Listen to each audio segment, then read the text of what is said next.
Garth सवेची पडिला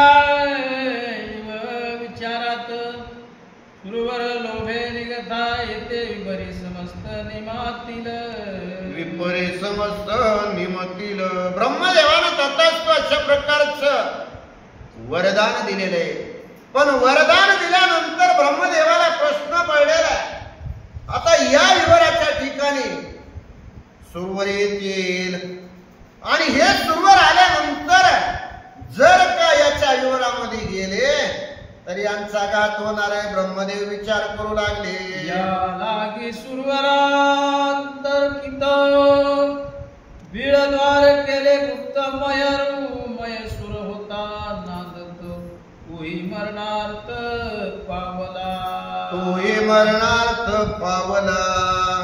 ते बीळ जे होत, जे भुयार होत, त्या भुयारामध्ये देवानी जाऊ नये, कुणाला जाता येऊ नये म्हणून ते भुयाराचा जी दरवाजा होता तिथं अशा प्रकारची अवस्था बनवली की काळा कुठं अंधार आहे, तिथं भुयार कुठं आहे आणि कसं जाता येईल हे कुणालाच कळणार नाही. अशा प्रकारे ब्रह्मदेवाने केलं. म्हणले तपस्वी सकुशे हनुमंत मरणालय वरात आयसा ब्रह्माचा वरदार्थ मयासुर मृत्यू का पावला.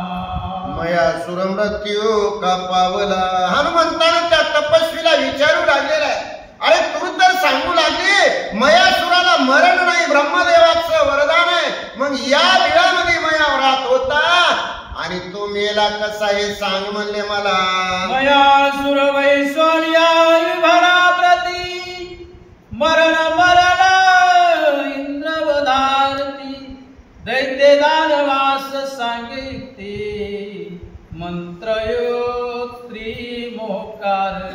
मंत्रयोग्य मोकार.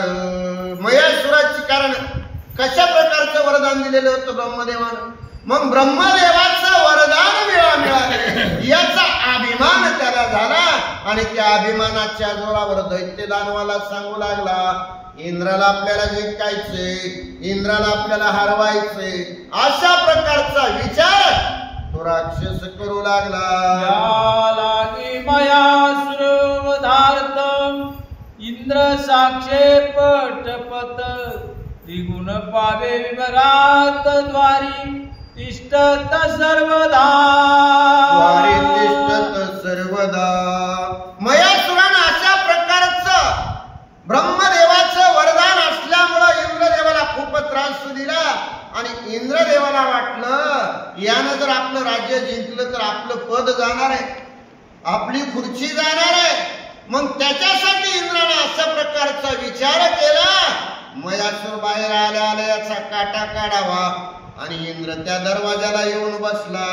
मया बाहेर येणे नाही मयाशी, इंद्र मारुला सके त्याशी, तो सवे पुषे ब्रह्माशी, मये मारावयाशी निज व्यक्ती.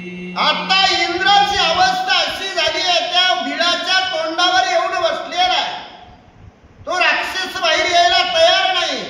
कितीतरी दिवस गेले, किती कष्ट झालं त्या इंद्राला. इंद्राने एकच विचार केला, हा राक्षस बाहेर येत नाही, आता ब्रह्मदेवाला विचारावा लागल याचा वध कसा करायचा. ब्रह्मदेवाची विचारणा करू लागला. ब्रह्मा सांगे इंद्र प्रती मयाशी कामिनी कामप्रीती, बाहेर आणूया ब्रह्मता युक्ती त्याशी तुघाती अमरेंद्रा. ब्रह्मदेवानं सांगितलं त्या कुणाला, मयासुराला एकच पर्याय म्हणजे कामिनी म्हणजे स्त्री आहे आणि स्त्री ही प्रत्येकाचा घात करण्यासाठी कारणीभूत आहे. तुला एकच पर्याय करावा लागेल इंद्रदेवा, त्याला जर मारायचंय तर असणारी अप्सरा आहे, तिला स्त्री बनव आणि स्त्री बनवून त्या मयासुराच्या बिळामध्ये पाठव म्हणले.